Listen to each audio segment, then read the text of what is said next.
भवतु सब मंगलम। साधु साधु साधु। तो आज सबका दिन कैसा बीता?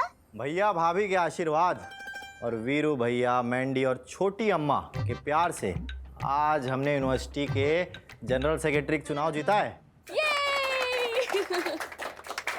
देखो तो जीजू कैसे सीना चौड़ा करके बैठे हुए हैं।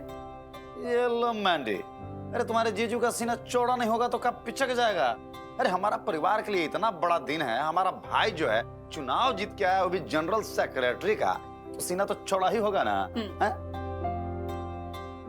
यशस्वी भव, हमारा आशीर्वाद हमेशा तुम्हारे साथ है अभय बाबू।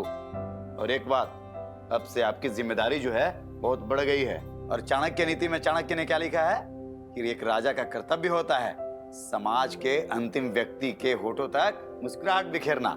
इसलिए भेदभाव, पक्षपात सब कुछ भूल करके तुम्हें छात्रों की समस्याओं के लिए लड़ना होगा, उनके समस्याओं को सुलझाना होगा और उनके होठों पे मुस्कुराहट लाने की कोशिश करनी होगी तुम्हें। क्या समझे? आज हम आपको एक प्रॉमिस करते हैं, आपको कभी भी शिकायत का मौका नहीं देंगे। काहे कि हमें भी पता है भाई कि अब हम अपने सिर्फ सपोर्टर्स के ही नहीं बल्कि पूरे यूनिवर्सिटी के जनरल सेक्रेटरी हैं। पर हमारे लिए तो वही अभय नेताजी हो आप, जो बात बात पे भौकाल दिखाते हैं, हमारी टांग खींचते हैं। चाचू से फोकस हटाओ और इधर फोकस लगाओ। और ये बताओ मैंडी, आज तुम्हारा दिन कैसा गया? हमारा दिन तो अमेजिंग था। वैसे हमें पॉलिटिक्स तो पसंद नहीं है, पर अभय के कॉलेज में बहुत मजा आया। आप बताइए। हम बताएं? मैंडी, मतलब हमारा दिन कैसा गया ये भी पूछने वाली कोनो बात है? अरे हमारा भाई चुनाव जीता है भाई, जिससे पता चलता है कि हमारा दिन कैसा गया होगा। और साक्षी जी अगर होती ना आज, ओ हमारा दिन और शानदार, जानदार, जबरदस्त हो जाता। लेकिन कोई नहीं, अच्छा गया, बहुत सुंदर। हमारा दिन भी काफी अच्छा था। आज पूरा टाइम हमने सिर्फ अभय चाचू के इलेक्शन सुना और जैसे ही हमें पता चला कि हमारे अभय चाचू इलेक्शन जीत गए, तभी हमने मुट्ठी भर शक्कर हाँक ली। हमने तो चाचू की जीत में चॉकलेट ही खा डाली, बहुत मजा आया। तो सच में आज प्यार से भरा संसार हमारा परिवार के लिए बहुत बड़ा दिन है। साक्षी जी की कमी न खले, इसलिए आज हम आप लोगों को रात में बढ़िया डिनर कराएंगे। हाँ, मतलब आज पापा के हाथ का खाना पड़ेगा? ये लो। अरे वीरू बेटा, तुम्हारे पापा बहुत बढ़िया खाना बनाते हैं। हाँ पापा, अब इतना नहीं, अब इतना खराब खाना बनाते हो। बढ़िया दिन है, काहे गुस्सा कर रहे हो? चलो बाहर रेस्टोरेंट में लेकर चलेंगे आज तुम लोगों को। बस तो वीरू बेटा, आप और वेदी, आप दोनों जाकर के जल्दी जल्दी होमवर्क कर लीजिए। और नेताजी, आप भी जाकर के आराम कर लीजिए, बहुत थके होंगे। तब तक हम जाकर के जी टीवी के दर्शकों का मेल और मैसेज पढ़ के आते हैं। जीजू, हम भी पढ़े? अरे नेकी और पूछ पूछ मैंडी, तो हम और मैंडी आज जी टीवी के दर्शकों का मेल और मैसेज पढ़ेंगे, ठीक है? पापा, आज हम भी मेल्स पढ़े? तेरे साथे हम अभी होमवर्क करके आते हैं। हाँ। हमारे प्यारे जी टीवी के दर्शकों को हमारा परिवार के तरफ से प्यार भरा नमस्कार। नमस्ते। हमारे प्यारे दर्शकों, अब समय हो गया है कि हम आपके भेजे हुए मेल और मैसेज को पढ़ें। तो चलिए देखते हैं आज पहले वो कौन शख्स हैं जिन्होंने हमारा परिवार को मेल, मैसेज और व्हाट्सएप भेजा है। तो आज पहला मेल हमें भेजा है उत्तर प्रदेश मुरादाबाद से दीपिका अग्रवाल जी ने। हेलो दीपिका जी, आपने लिखा है जी टीवी पर आज की जनरेशन के लिए कुछ ऐसा शो देखना चाहती हूँ जिससे युवाओं को अध्यात्म और शास्त्रों का ज्ञान मिले, वो सही रास्ते पर चल सके। आजकल सोशल नेटवर्किंग साइट्स पर इतने फालतू बाबा आ गए हैं कि उनके अधकचरे ज्ञान से युवाओं का भविष्य चौपट हो रहा है। जी टीवी हमेशा से अच्छे शो बनाता आया है, उसे इस पर भी कुछ करना चाहिए। दीपिका जी, इतना खूबसूरत सुझाव भेजने के लिए आपको बहुत बहुत धन्यवाद। जी टीवी के प्रति आपके विश्वास को देखकर हमें बहुत प्रसन्नता हो रही है। हम आपका ये सुझाव जी टीवी के क्रिएटिव टीम को फॉरवर्ड कर रहे हैं और हमें पूरा विश्वास है कि जी टीवी की क्रिएटिव टीम इस पर शीघ्र ही कोई कार्रवाई करेगी। आप जुड़े रहिए जी टीवी के साथ और भेजते रहिए इसी प्रकार बहुमूल्य सुझाव। आपका बहुत शुक्रिया।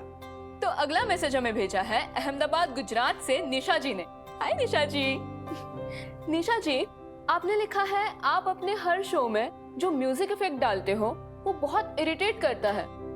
कम से कम कहानी के इमोशनल पोर्शन पर इफेक्ट डालना बंद कर दीजिए। अच्छा निशा जी, ये शिकायत भेजने के लिए आपको बहुत बहुत धन्यवाद। आपकी ये शिकायत हम जी टीवी के रिसर्च और क्रिएटिव टीम तक जरूर पहुंचाएंगे। पर एक बात हम भी आपसे कहना चाहते हैं। देखिए, टेलीविजन जो है वो एक दृक श्राव्य मतलब ऑडियो विजुअल माध्यम है। तो इसमें जितने विजुअल्स इंपॉर्टेंट होते हैं लगभग उतना ही इंपॉर्टेंट ऑडियो भी होता है।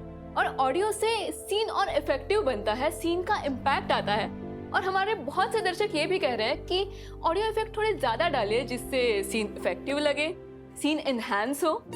आपके एक बात से तो हम सहमत हैं कि इमोशनल सीन्स के दौरान म्यूजिक और इफेक्ट्स कम रहे तो ही बेहतर रहेगा। Thank you. क्या बात है। तो अगला ईमेल हमें भेजा है मुंबई महाराष्ट्र से चंद्रसेन जी ने।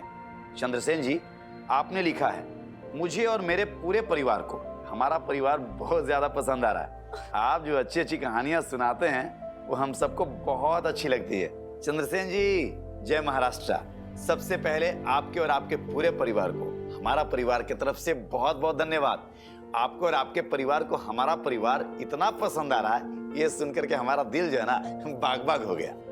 आप हमारा परिवार के साथ जी टीवी के सारे शोज को देखते रहिए और अपना शिकायत, अपनी प्रशंसा, अपने विचार हमें भेजते रहिए, जिससे कि हम जी टीवी के सारे शोज को और भी बेहतर बना पाए। बहुत शुक्रिया आपका। तो अगला मैसेज हमें भेजा है छत्रपति संभाजी नगर से ईशा कपूर जी ने। नमस्ते। आपने लिखा है, जी टीवी के नए शो वसुधा के स्टोरी लाइन, कास्टिंग, एग्जीक्यूशन सब कुछ आपको बहुत अच्छा लग रहा है। ईशा जी, आपको जी टीवी का नया शो वसुधा इतना पसंद आ रहा है, इसके लिए बहुत बहुत धन्यवाद। आप इसी प्रकार जी टीवी से, वसुधा से और हमारा परिवार से जुड़े रहिए और भेजते रहिए अपने सुझाव और शिकायतें। Thank you so much. अगला ईमेल हमें भेजा है देहरादून उत्तराखंड से सादिया जी ने। सादिया जी, आपने लिखा है, जी टीवी की पहचान जी हॉरर शो थी और आज जी टीवी पर कोई भी हॉरर शो नहीं है। प्लीज कोई हॉरर शो शुरू करवाइए, मुझे हॉरर शो देखना बहुत पसंद है। सादिया जी, सबसे पहले सुझाव भेजने के लिए आपको बहुत बहुत धन्यवाद। और हम आपको एक बात बता दें कि आपके और आपके जैसे कई दर्शकों के सुझाव को मानते हुए और उस पर अमल करते हुए जी टीवी लेकर आ रहा है अपना पुराना एवं दमदार show the Zee horror show. भाई, आपको दिखाते हैं इस शो की एक छोटी सी झलक।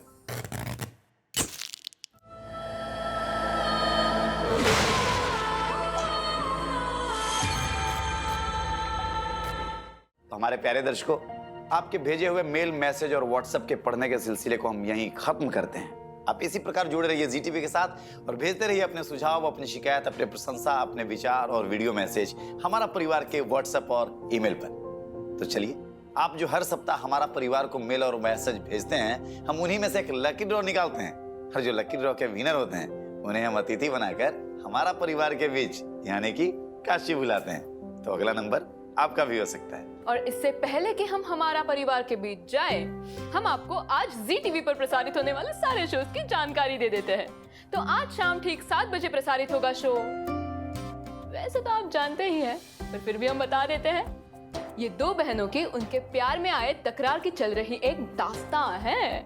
जी हाँ, हम बात कर रहे हैं शो रब से है दुआ की। आइए देखते हैं इस शो में क्या नया होने वाला है। अच्छा, वो कौन है? वो औरत, उसका चेहरा दिख जाए तो पता चले कि वो है कौन। मर गए, ये तो वो लग रही है। ये औरत है कौन? इसकी हरकतों से कुछ तो गड़बड़ लग रही है। तुम करो, अपना चेहरा दिखाओ। ये यहाँ क्या कर रही है? मुझे लग रहा है इसी औरत ने फरहान को मारा है। शाम 7:30 बजे देखिए शो कैसे मुझे तुम मिल गए, जिसमें विराट और अमृता की प्रेम कहानी दिन प्रतिदिन एक नए ट्विस्ट और टर्न की ओर मिलती दिख रही। हर्ष का मैसेज है टीवी पर, बैंक के अंदर क्या हो रहा है लाइव दिखा रहे हैं। ऑन करो ना। बंद कर दे इसको भी। हाथ लगाने की गलती मत करना। आज इस जगह का बॉस मैं हूँ, तो मेरे से शानागिरी मत करना।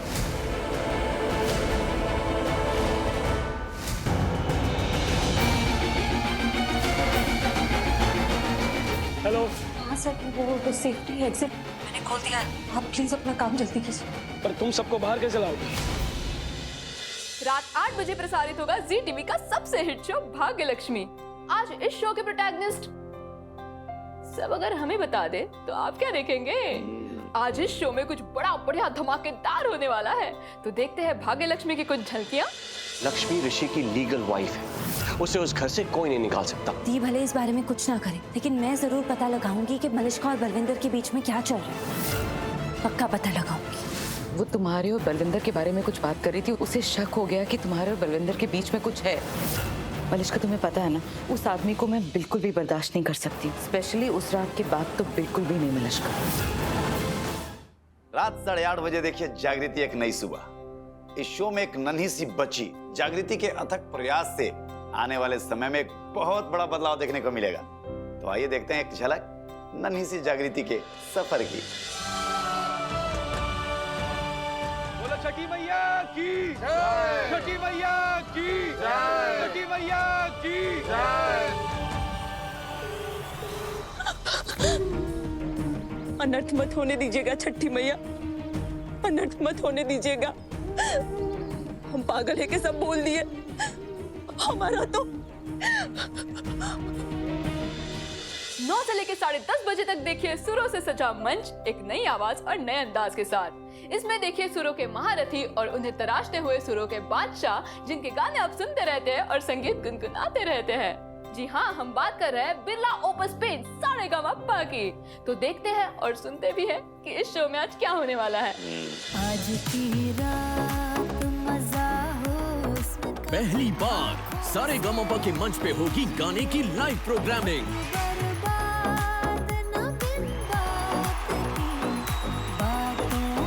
ये सचिन जिगर टीम की तरफ से एक परफॉर्मेंस है। जिगर सर के साथ परफॉर्म करने का मुझे मौका मिल रहा है, बस इससे बड़ी मेरे लिए कोई बात ही नहीं है। बिरला ओपस पेन सारेगामापा आज रात 9 बजे ZTV और ZEE5 पर। इस सुहाने सुरमई सफर में फिर से चलने के लिए रात 10:30 बजे देखिए सुरों का शो बिरला ओपस सारेगामापा का रिपीट टेलीकास्ट। और जुड़े रहिए ZTV के साथ। हमारे प्यारे दर्शकों, आपने जो हमें अपना प्यार और साथ दिया है उसने अब तक के इस सफर को बेहद खास बना दिया। आपका यह भरोसा हमें हर दिन कुछ नया और बेहतर करने का प्रेरणा देता है। सच कहें, आपकी वजह से ये सफर जो है इतना यादगार बन पाया है। बिल्कुल, आपके भेजे हुए सुझाव, आपकी शिकायतें, आपकी सराहना, हर बात को हम ZTV की रिसर्च और क्रिएटिव टीम तक पहुंचाते आ रहे हैं। और इन्हीं से प्रेरणा लेके ZTV की प्रोग्रामिंग टीम ला रही है एक नया शो, बस इतना सा ख्वाब। और सबसे अनोखी बात कि शो की कहानी और किरदार आपके ही सुझाव पर आधारित है। यह हर उन महिलाओं की कहानी है जो हालातों से लड़ते हुए अपने सपने को साकार करने की हिम्मत रखती है। ये कहानी है अवनी की, जो एक आदर्श बहू, पत्नी और माँ है। अपने परिवार की खुशियों के लिए उसने हमेशा अपने सपनों को भुला दिया, लेकिन जब हालात मुश्किल हो गए तब उसने हार न मानकर अपने पैरों पर खड़े होने का फैसला लिया। अवनी ने तमाम मुश्किलों को पार किया और अपने दम पर ब्यूटी सैलून खोलने के सपने को पूरा किया। ये कहानी हर उस महिला को समर्पित है जो हालात से लड़ते हुए अपने सपने को सच करने का साहस रखती है। चाहे दुनिया हो या भारत, महिलाएं अपने जुनून, अपनी मेहनत के साथ हर मुकाम हासिल कर रही हैं। कुछ को परिवार का साथ मिलता है तो कुछ अकेले ही अपने रास्ते बनाती हैं। पर दिल से की गई कोशिशें हमेशा अपने ख्वाबों को पूरा कर ही देती हैं। तो आइए आपको दिखाते हैं शो का खूबसूरत सा प्रोमो और जुड़ते हैं अवनी के हौसले भरे इस सफर से। ZTV का नया शो बस इतना सा ख्वाब आपके टीवी स्क्रीन पर 3 दिसंबर से। नाश्ता खाना सब रेडी है। मम्मी जी, आज काम का पहला दिन है। इस उम्र में अब रसोई संभालनी पड़ेगी। नहीं मम्मी जी, हमने सब रेडी कर दिया है। अब तो मिसेस की भी नेम प्लेट लगानी पड़ेगी। जरूर लगेगी, लेकिन आपके नाम के, अपने नए घर के बाहर। मम्मी, किसी ने भी आपको गुड लक नहीं किया ना? कोई बात नहीं बेटा, जिस दिन वो समझ जाएंगे साथ आ जाएंगे। पूरे करने हैं उसे अपनों के सपने, लेकिन क्या साथ देंगे उसके अपने? बस इतना सा ख्वाब बहुत जल्द ZTV और ZEE5 पर। तो कैसी लगी झलकियां और इस शो का खूबसूरत प्रोमो? मजा आया ना? तो जुड़े रहिए ZTV के साथ, क्योंकि प्यार से भरा संसार दिखाएगा हमारा परिवार। अरे क्या बताएं भाभी, देखिए आपके अपने अभय भैया पूरे यूनिवर्सिटी के जनरल सेक्रेटरी बन गए और भाभी आपे कहे थे निर्दलीय लड़ने के लिए, और देखो रिजल्ट आपके सामने है। अरे वाह, बताओ तो सही क्या हुआ? अरे आपके आशीर्वाद से आखिरकार हमने चुनाव जीते लिया भाभी, बहुत ही खुश है आज। आखिर देवर किसका है?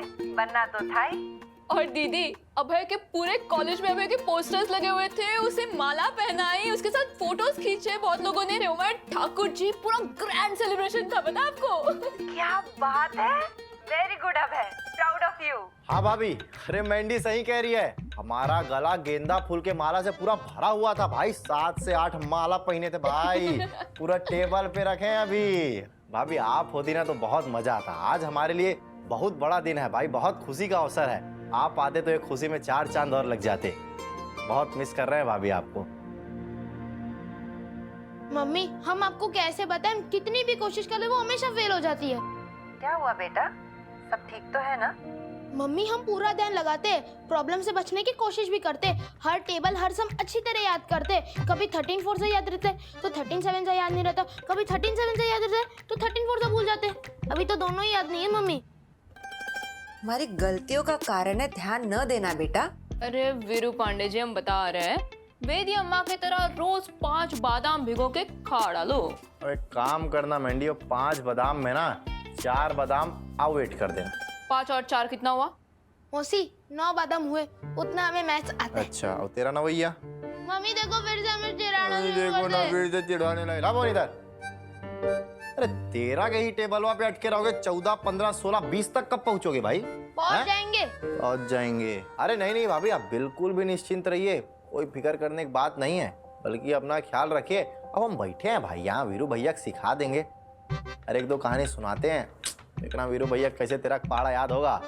हाँ वीरू भैया, बेटा आज चाचू तुम्हें एक कहानी सुनाएंगे, और कहानी को ध्यान से सुनना, और सुनने के बाद खुदे तय करना कि तुम्हें क्या करना है और क्या नहीं करना है, ठीक है? ठीक है, शुरू करो कहानी। मतलब नेताजी आपने ये सिद्ध कर दिया कि छात्रों के हित के लिए सही उम्मीदवार आप ही है। भाभी आपके आशीर्वाद से आज हम जीएम बने हैं, कल सीएम और परसों टॉप पे यानी पीएम। अभी यूनिवर्सिटी ऑफ बनारस संभाल रहे हैं भाई, कल को पूरा भारत देश संभालेंगे। जरूर बनोगे, देख लेना कि हमारा आशीर्वाद तुम्हारे साथ हमेशा रहेगा। आप काम हम संभालिए और ख्याल रखिए अपना, यहाँ का कोई भी चिंता नहीं करिएगा। हम बैठे हैं भाई यहाँ, रखते हैं, प्रणाम। पाए लगी। बाय दीदी। Bye mummy. कॉन्फिडेंस है गुरु। वीरू भैया इतना मुंह काहे फुलाए हो भाई? हैं? अरे कहानियां सुना रहे हैं, डांट डपट थोड़ी रहे हैं भाई आपको। लेकिन 1 मिनट, हम अकेले कहानी क्यों सुने? वेदिका को भी कहानी सुननी चाहिए। कुछ गलत कहे क्या? पॉइंट है। तुम्हें घर में खाना खाना या बाहर जाकर खाना खाना, पहले तो ये बताओ बेटा हमें। बाहर खाना खाना है। तो छोटी अम्मा पापा को तैयार कर रही है बेटा, तैयार होंगे तब तो बाहर जाएंगे। ये भी पॉइंट है। कहानी सुनाएं? हाँ सुनाइए। अमेरिका के स्कूल में सुबह सुबह क्लास शुरू हुई।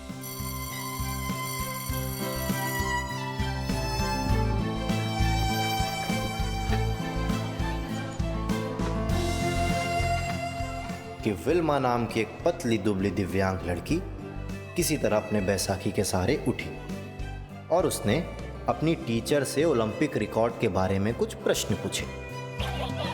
उसके सवाल सुनकर क्लास के सारे बच्चे जोर जोर से हंसने लगे, क्योंकि वह लड़की शारीरिक रूप से कमजोर होने के साथ ही बिना बैसाखी के चल भी नहीं सकती थी। तब तो उस लड़की को बहुत बुरा लगा होगा चाचू। उससे भी ज्यादा बुरा उसे तब लगा जब उसके शिक्षक ने उसके सवाल का जवाब देने से इनकार कर दिया, उल्टा उसे बैठ जाने को कहते हुए कहा, विल्मा, तुम ओलंपिक खेलों के बारे में जानकर क्या करोगी? तुम अपने पैरों पर खड़ी भी नहीं हो सकती। जिस काम को तुम कभी कर नहीं सकती, उसे जानने से क्या फायदा? बैठ जाओ। दुखी विल्मा मन महसूस के बैठ गई। 1-2 दिन बाद खेल के पीरियड में विल्मा को अलग बैठाया गया, लेकिन विल्मा हमेशा की तरह सब बच्चों के साथ ही बैठना चाहती थी, पर सारे बच्चे उसका मजाक उड़ाने लगे, उस पर हंसने लगे। That's very insulting. फिर क्या हुआ? 1-2 दिन बाद विल्मा को खेल के पीरियड में अलग बैठाया गया। कुछ देर तक तो विल्मा बैठी रही, फिर वह अपने बैसाखी के सहारे उठ खड़े हुई। वह चलती हुई टीचर के टेबल के पास आ गई और उसने दृढ़ता से कहा, टीचर, याद रखिएगा, अगर लगन सच्ची और इरादे बुलंद हो तो कुछ भी असंभव नहीं है। आप देख लेना, एक दिन विल्मा सारी दुनिया को हवा से बातें करके दिखाएगी। उसकी बातें सभी बच्चों को कोरी कप लग रही थी, लेकिन विल्मा का यह सपना था कि वह ओलंपिक में गोल्ड मेडल जरूर जीते। विल्मा ने अपने इस सपने को साकार करने के लिए जो संकल्प साधा था, उसे सच कर दिखाने के लिए उसने कड़ी मेहनत और कठोर अभ्यास शुरू कर दिया। वह अपने बैसाखी के सहारे तेज चलने का अभ्यास करने लगी। उसने पौष्टिक आहार लेना शुरू कर दिया और कुछ ही दिनों में वह बिना बैसाखी के बहुत तेज भी दौड़ने लगी।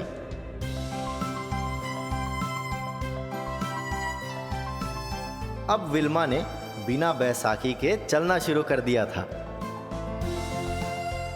कुछ ही दिनों के बाद उसने स्कूल के स्पोर्ट्स डे और अन्य छोटी मोटी दौड़ों में भाग लेना शुरू कर दिया।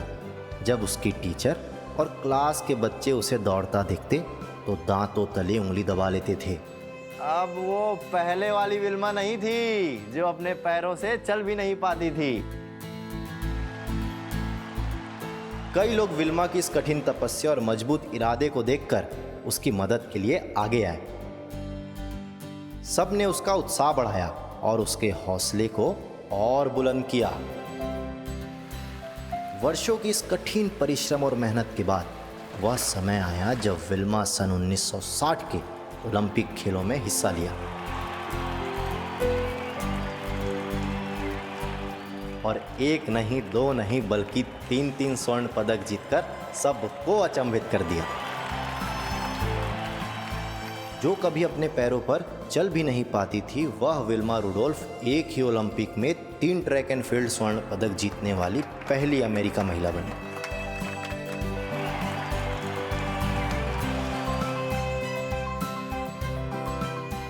हाँ टाइगर, कहाँ सीखे भैया तुम इस कहानी से? अरे कुछ सीखे भी हो कि नहीं? इसन मुंह फुलाए बैठे हो, कुछ समझे में नहीं आ रहा हमें। चाचू बहुत अच्छी कहानी थी, अब हम भी मैच में खूब मेहनत करेंगे। वीरू भैया ऐसे बोलने से थोड़ी होगा, विल्मा जी की तरह मेहनत भी करना पड़ेगा तुम्हें। अभी तुम तेरे के पहाड़े में अटके हो गुरु, आगे नहीं बढ़ पा रहे हो। बहुत मेहनत करेंगे, जितनी मेहनत उन्होंने की है उतनी मेहनत हम भी करेंगे। अब हम मैच में चौके छक्के लगाना शुरू करेंगे। Very good. तो आज के लिए बस इतना ही। कल हम आपसे फिर मिलेंगे इसी समय, आप दर्शकों के सुझावों के साथ और एक नई कहानी के साथ। तो मिलना मत भूलिएगा। प्यार से भरा संसार दिखाएगा हमारा परिवार।